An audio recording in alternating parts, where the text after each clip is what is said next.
Hello everyone, Lance here. Today I'm going to show you how to use World Blender 2025 to create this awesome landscape artwork right inside of Blender. Now if you are new to my channel and this is the first time you heard about World Blender, then World Blender 2025 is an add-on that I created.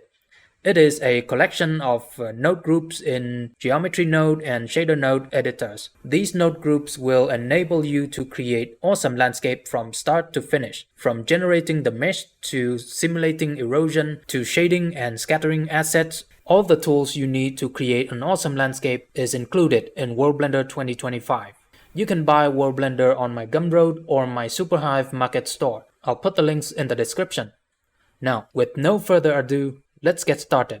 We will start with a plane and be sure to reset the plane to the center of the world. And we don't actually need the geometry of the plane, so we go to the edit mode and get rid of all the geometry. Alright, so we end up with an empty mesh object. Now create a geometry node and rename this to landscape base. Okay. And we don't need the geometry input, so we will get rid of this.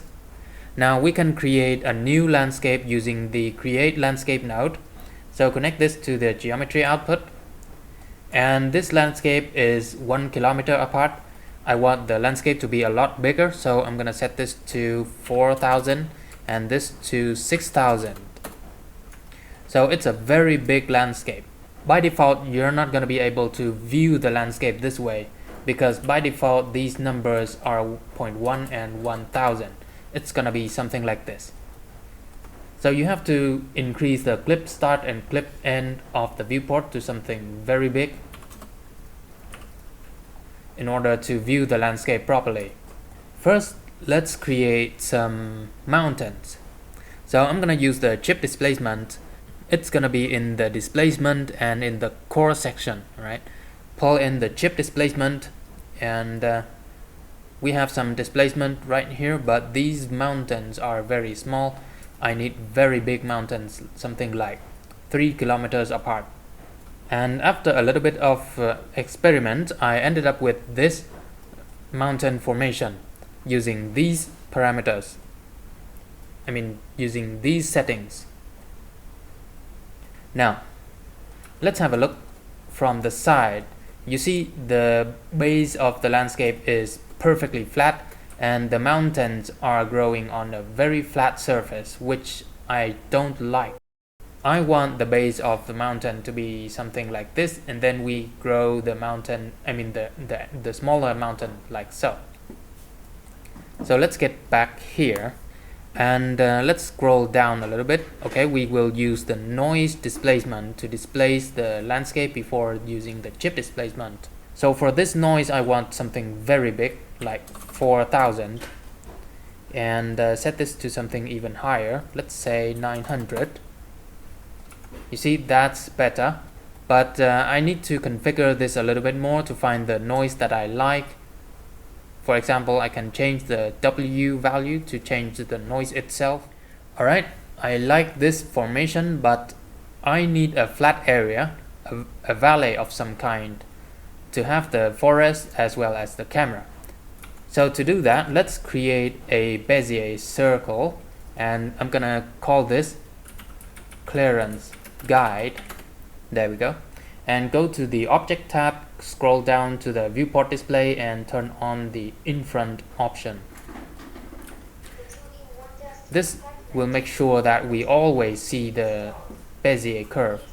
So this is the in front turning off and this is on. So you see. Alright, I'm gonna place it like this, maybe down here a little bit more. Okay. Let's get back to the landscape and go to the mask builders and go to the sampler and pull in the mask from curve node and pull in the clearance guide. Be sure to use relative and connect this into the shape input. Alright, let's have a look at the mask. You see, we now have a nice mask, but we need to configure the mask a little bit more. Increase the spread to 1800 There we go. We have a very nice clearance like so, but we also need to invert the mask. So increase the min to 1 and reduce the max to 0. This will invert the mask for us. Now connect this mask into the mask input of the noise displacement, and let's have a look. So you see we now have a clear, a valley right here. However, you can see the mask is too sharp and too unnatural, so we need to configure the mask a little bit more to make it more natural, and we can do that using a simple float curve node, and just make a nice S curve like this. There we go. So you see it's a lot more natural because the mask is now something like this. So you see the hill is nice, but it's a little uneven. I want a nice linear, some kind of hill that go up like so. So I'm gonna fix that using a simple linear gradient node. So let's have a look at the linear gradient.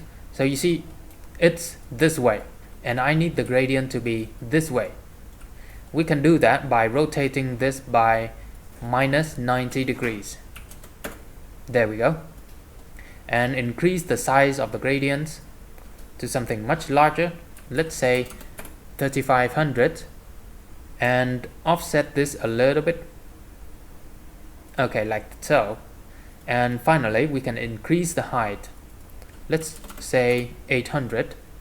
Okay, so now we have something like this, and as you can see we have a very unnatural looking transition, so we need to increase the steepness a bit to make it some more natural. That's better. Okay, let's have a look at the chip displacement on this landscape. You see it's a lot nicer, right? Let's change this to 2D textures. There we go. Now you see the chip displacement is currently displacing inside the valley as well. I don't want that, so I'm gonna mask away the valley area. And to do that, I can simply go to the selector mask builders and pull in the select height threshold node and connect this height to the mask. There we go. And now we can configure the select height node to generate a proper mask. Let's say 250 and 200. That's better. Now have a look at these edges. You see these edges are perfectly straight, and this is not natural. It's ugly, right? I want these edges to be rough like so. And to do that we can simply use a landscape processor node called the distort landscape. So let's move over here and drop in the the distort landscape node. There we go. And increase the scale to something higher. Let's say 750 or maybe 760. Okay, and increase the details. So you see the rocks are now much more natural, right? And I think it's about time we increase the resolution of the landscape. Let's say 256. You see we have a much better looking mountain, but you see these mountains are very smooth, and I need some more details. And to do that I can add another chip displacement. So go to the core displacement and scroll up here. We have the chip displacement here, and drop that in. And once again we need to use the select height threshold node to develop a mask for this. Connect this in here, and let's set both of these to 700. That's better. And let's reduce the size to, let's say, 400 and get rid of the fractals, but the displacement is a little too high, so I'm gonna reduce the height to 200. And I'm gonna also increase the center height so that the displacement will displace both up and down. Alright, now we have a very nice base to work with. It is time to erode this landscape. So go to the physics category and pull in the particle erosion. By default the particle erosion is not gonna run, It will run when you hit F12 to render or render the animation, because right now the activate in viewport is turned off, so it's not running in the viewport. So let's go ahead and create a bake node. There we go. And let's bake the uneroded landscape first, and then we turn on the activate in viewport and then bake again. So it took 4.2 seconds to erode the landscape, but as you can see, the erosion is a little too strong and I don't like it. I want to have some smaller cuts in the rocks, so we need to configure the particle erosion a bit more. So after some experiments, I ended up with these settings, and you can pause the video to have a closer look at the settings. So anyway, let's go ahead and bake again. As you can see, it is now a little bit faster, and we have much smaller cuts in the rocks. However, there is a bit of a problem. So let me show you what I mean. Pull in the landscape data node and have a look at the dirt channel. So you see the dirt is sticking on some very steep slope and refuse to slide down, because the particle erosion will keep producing new dirt, and at the end the simulation kind of stops while the dirt is still on the slope. So we need another erosion node to let the dirt slide down the slope. So go to the physics tab and pull in another particle erosion node, but this time we don't need to erode the rock, so set the rock erosion to 0 for both the large and small particles. There we go. And we don't need very large particles, so set this to 20. And we don't need too many passes, so set this to 3. And we don't need a lot of iteration, so let's set this to 16 and this to 0. And let's do 2 times. And for the small particles, let's use 2 times and 32 iterations, 0 rest iterations. And we forgot to turn on the activate in viewport, so let's turn that on and bake again. There we go. We have a much faster simulation the second time, and you see the dirt kind of slide down a lot more. So you see a lot of dirt was washed off the slope and accumulated down at the bottom of the mountain. But as you can see, we still have quite a bit of dirt on the slope, but for me that is okay, because I can always get rid of this dirt later on using different methods. Or you can just reconfigure these parameters to clean up the dirt some more. But yeah, for me that's fine. Let's just move on. Now let's have a look at the valley, and as you can see, the valley is too smooth, and I want some bumpy texture in the valley. So let's go ahead and add some details to the valley. Let's go to the core and scroll down to the noise displacement and pull the noise displacement in and drop it on the wire like so. And as you can see, it's displacing everywhere, so we need to develop a mask for this as well. So go to the selector mask builders, and again we will select height threshold, connect this in here and invert the mask. But we still need to configure the parameters. Let's say 125 by 200. That's better. And next we need to configure the noise itself. Let's make the noise bigger, 1000. Add more details. Nah, maybe not. This is good. And reduce the height. It's very subtle. Yeah, maybe we should increase the details. That's better. Maybe more details. That's even better. Alright, increase the centered height to something like so. So we have both up and down displacement. Okay, within minutes we now have a very nice mountain range to work with. Next, let's simulate some snow on top of the mountain. So let's go to the physics category and pull in the hydro simulation node. And let's set the temperature to -50 so that the water will freeze.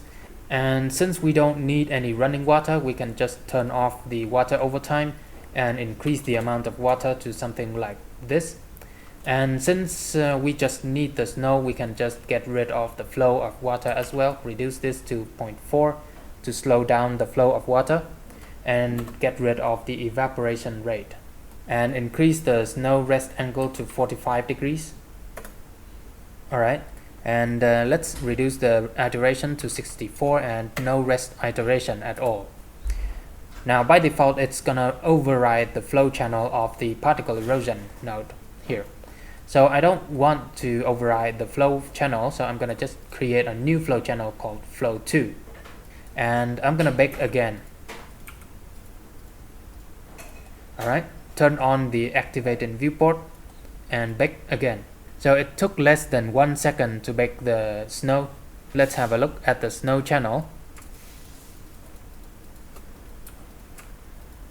So as you can see, we have a lot of snow going down the mountain, but I only want the snow to be on the top of the mountain, but not down here, right? So to do that, we need to create a temperature map based on the height of the mountain. So go to the selector and again select height. And let's select some higher altitude. Let's say 800 and increase the blend distance to 400. So we have a very smooth mask going from low to high. But this mask is currently going from 0 to 1. And I want from down here it should be 0 degrees and up here it should be minus 50 degrees. So we need to map the 0 to 1 range to 0 to minus 50. And to do that, we can use a map range node. There we go. We will map the 0 to 1 range into 0 to minus 50 and connect this into the temperature slot of the hydro simulation. And we will bake again. And again, let's have a look at the snow channel. So you see that's a lot better. Down here we have no snow whatsoever, but we still have a bunch of water down here. So let's see the water. So you see 64 iteration is not enough to simulate all the water to kind of pull down here. So we still have a bunch of running water here, but we can just ignore the water channel and just use the snow instead. Alright, it is time to finalize the landscape. So go to the post processors and pull in the landscape to object node. There we go. And just turn off the shade smooth so that we don't lose any details. And if you want to use the water channel, you can turn on the generate water option, and it's gonna be like this. Currently we don't have any light, so let me just create a sky texture real quick. There we go. So you see we now have some very nice water going on. However, in this particular artwork I don't need any water, so I'm gonna just turn off the generate water mesh, and now I have a very nice clean landscape. And let's create a material for the landscape. Let's name this land material. Alright, and assign the land material right here. Okay, that's it with the base of the landscape. It is time we increase the resolution to something real. Let's say 2K. There we go.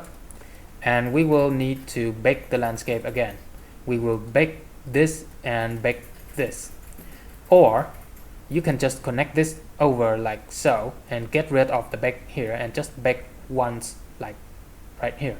But doing so, we will have to bake all three simulation in one go. And if you need to change something here, then you will have to bake again and you will have to bake both of these again. So personally, I prefer to have another bake node right here, but whatever, just bake again.